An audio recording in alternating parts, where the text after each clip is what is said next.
Selamat siang Bu Aning, perkenalkan nama saya Ordelia Sevanya dengan NIM 074. Di sini saya akan mempresentasikan hasil dari makalah yang sudah saya tulis yang berjudul Potensi yang Terkekang, Analisis Ketidakberkembangan Ekonomi Kreatif di Indonesia. Nah, jadi ekonomi kreatif adalah suatu aktivitas ekonomi yang menggabungkan antara ide dan kreativitas manusia. Nah, karena sumber dayanya itu berupa manusia yang tidak terbatas, maka ekonomi kreatif ini berhasil menyumbangkan 7% terhadap PDB dan juga berhasil menyerap jutaan tenaga kerja di Indonesia. Nah, tetapi ekonomi kreatif di Indonesia ini belum sepenuhnya terwadai dengan baik karena kurangnya dukungan pemerintah Indonesia dan juga kurangnya pelatihan para pelaku ekonomi kreatif. Apabila ekonomi kreatif ini tidak segera ditangani dengan baik, maka ekonomi kreatif ini cenderung mengalami ketertinggalan oleh pasar global. Ada 4 tujuan yang akan saya bahas pada presentasi kali ini. Yang pertama, menjelaskan pengertian dari ekonomi kreatif. Yang kedua adalah mengenal jenis-jenis ekonomi kreatif yang ada di Indonesia. Yang ketiga, menjelaskan alasan pentingnya pengembangan ekonomi kreatif. Yang keempat adalah menjelaskan alasan ekonomi kreatif di Indonesia belum berkembang dengan baik dan strategi untuk mengatasi masalah tersebut. Masuk pembahasan yang pertama, ada definisi ekonomi kreatif. Ekonomi kreatif adalah bentuk ekonomi yang menggabungkan antara kreativitas, ide, dan sumber dayanya atau penggeraknya itu sebagai manusia.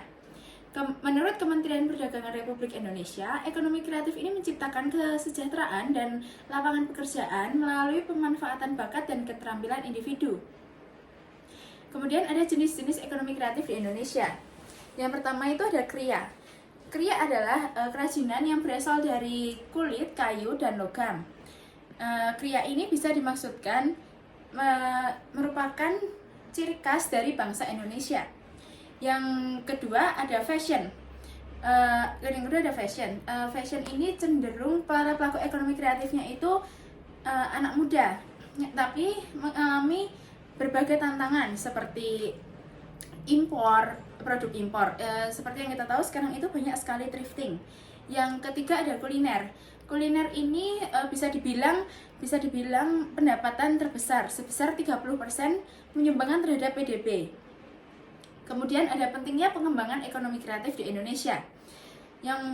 Mengapa sih ekonomi kreatif di Indonesia ini perlu untuk dikembangkan? Yang pertama itu ada dapat membuka lapangan pekerjaan.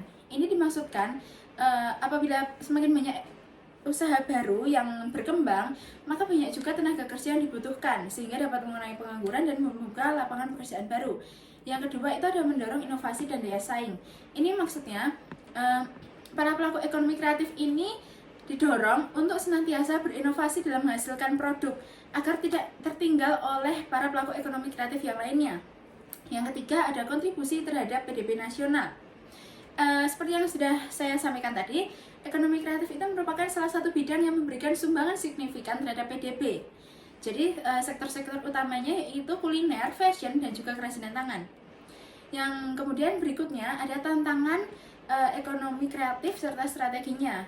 Ada alasan mengapa ekonomi kreatif ini belum terwadai. Yang pertama ada rendahnya akses pasar dan jaringan.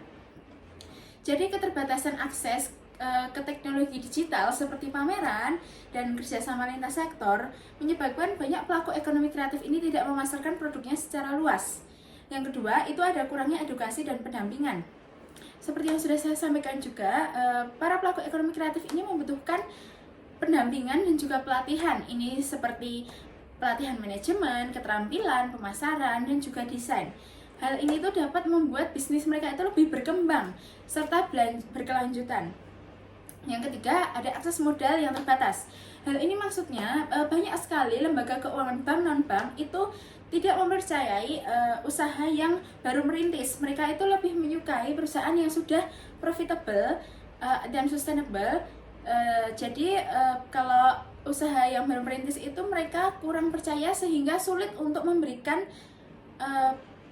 bantuan dana. Jadi para pelaku ekonomi kreatif itu juga memiliki modal yang terbatas untuk mengembangkan usahanya. Yang keempat ada kurangnya apresiasi terhadap produk lokal. Minimnya rasa bangga terhadap produk lokal serta sikap diskriminatif itu menyebabkan ekonomi kreatif di Indonesia ini belum terwadai dengan baik. Kenapa? Karena para pelaku ekonomi kreatif ini juga takut kalau mereka membangun usaha yang baru, tetapi kurangnya peminat terhadap usaha mereka. Nah, kemudian apa sih strategi yang bisa digunakan untuk mengembangkan ekonomi kreatif?